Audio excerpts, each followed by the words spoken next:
नमस्कार दोस्तों आजकल बैंक अकाउंट बहुत ज़्यादा मात्रा में फ्रीज हो रहे हैं। आप जिसको भी देखो, किसी से भी बात करते हैं, पता चलता है उसका भी बैंक अकाउंट साइबर सेल ने फ्रीज कर दिया है। तो आखिर साइबर सेल इतनी बड़ी संख्या में बैंक अकाउंट क्यों फ्रीज कर रहा है, और अगर आपका भी बैंक अकाउंट साइबर सेल ने फ्रीज कर दिया है तो इसका आखिर क्या सॉल्यूशन है। साथ ही साथ दोस्तों हम ये भी जानेंगे इस वीडियो में कि बैंक अकाउंट फ्रीज से रिलेटेड साइबर सेल्स के आजकल क्या क्या लेटेस्ट अपडेट्स हैं। तो दोस्तों वीडियो बहुत ही इंटरेस्टिंग होने वाला है, इसको आप अंत तक जरूर देखिएगा।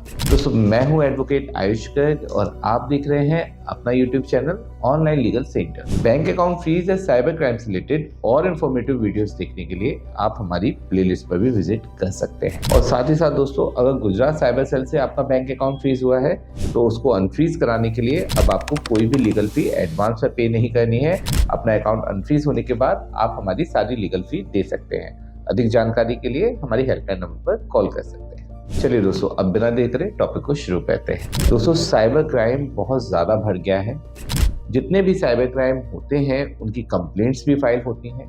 कंप्लेंट्स फाइल होने पर साइबर सेल उन सभी अकाउंट्स को फ्रीज या लीन करता है जिन अकाउंट्स में आपका फंड जाता है। दोस्तों आप रिसेंटली देख रहे होंगे डिजिटल अरेस्ट के बहुत ज़्यादा केसेस आ रहे हैं। इसी तरीके से टास्क फ्रॉड, जॉब फ्रॉड और बहुत सारे तरीके से आप यूपीआई फ्रॉड्स वगैरह को भी देख सकते हैं। केसेस बहुत ज़्यादा रजिस्टर्ड हो रहे हैं और ऐसे में अगर केसेस रजिस्टर्ड होते हैं तो साइबर सेल इस पर एक्शन लेता है। एक्शन के दौरान वो उन सभी अकाउंट्स को फ्रीज करता है या लीन लगाता है जिन अकाउंट्स में ये फंड जाता है। यहाँ ज्यादातर मामलों में आपका रोल भी नहीं होता है, आपका कोई डायरेक्ट लिंक नहीं होता उस साइबर क्राइम से, लेकिन आपके अकाउंट में वो साइबर क्राइम का फंड किसी भी माध्यम से सर्कुलेट होकर अगर आ जाता है तो आपका बैंक अकाउंट भी फ्रीज हो जाता है। ज्यादातर मामलों में बैंक अकाउंट फ्रीज के केसेस क्रिप्टो ट्रेडिंग में, यूएसडीटी ट्रेडिंग में या फिर बैटिंग ऐप से विड्रॉ के केसेस में आते हैं। कई बार अगर आप ऑनलाइन फंड रिसीव करते हैं किसी भी तरीके से,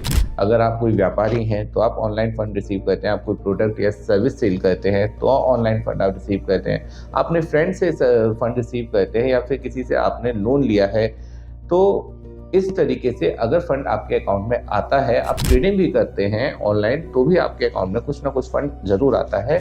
तो अगर ये फंड आ रहा है आपके अकाउंट में और इसका कहीं ना कहीं से कुछ भी लिंक अगर साइबर क्राइम से है तो आपका बैंक अकाउंट फ्रीज हो जाए। अब ये सारी प्रक्रिया है तो इसलिए कि साइबर क्राइम पे कंट्रोल किया जाए, उन साइबर क्रिमिनल्स को पकड़ा जाए जिन्होंने ये साइबर फ्रॉड किया है, लेकिन इसकी वजह से आम जनता को भी बहुत ज़्यादा परेशानी झेलनी पड़ती है जिनका उस क्राइम से कोई लिंक नहीं। तो दोस्तों ऐसे में हमारे पास क्या सॉल्यूशन है कि हमारा बैंक अकाउंट अगर फ्रीज हो जाए तो हम उसको अनफ्रीज करा सकें और साथ ही साथ में हमारा बैंक अकाउंट सेफ कैसे रह सकता है, हम इसके ऊपर अब इस वीडियो में डिस्कस करने वाले हैं। दोस्तों अगर आप ऑनलाइन ट्रेडिंग करते हैं या ऑनलाइन फंड रिसीव करते हैं किसी भी तरीके से, तो आप अपने सेविंग अकाउंट को सेपरेट रखें। इससे जो कि आपका सैलरी अकाउंट हो या फिर आपके घर के जो भी आप ट्रांजेक्शन्स करते हो उससे आप अपने इस अकाउंट को अलग रखें और ट्रेडिंग अकाउंट को अलग करेंट अकाउंट बना के रख सकते हैं। ऐसे में अगर कोई भी फंड आपके अकाउंट में आता है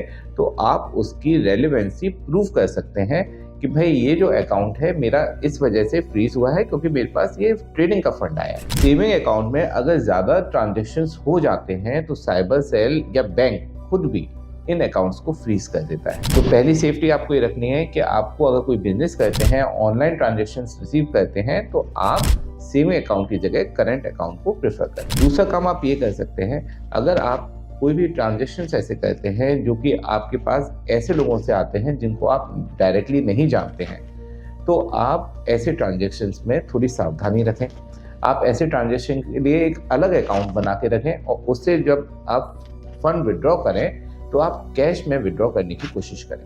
अपने सेल्फ अकाउंट्स में उन फंड्स को ना लें। इससे आपके खुद के अकाउंट्स या आपके फ्रेंड्स या रिलेटिव्स के अकाउंट सेफ रहेंगे। अब दोस्तों आपका बैंक अकाउंट इन सब चीज़ों को ध्यान में रखने के बाद भी फ्रीज हो जाता है, तो आपके पास क्या सॉल्यूशन है कि हमें किस कोर्ट में एप्लीकेशन फाइल करना है, जुरिडिक्शन कहाँ का होना चाहिए, क्या हम अपने लोकल कोर्ट्स में एप्लीकेशन फाइल कर सकते हैं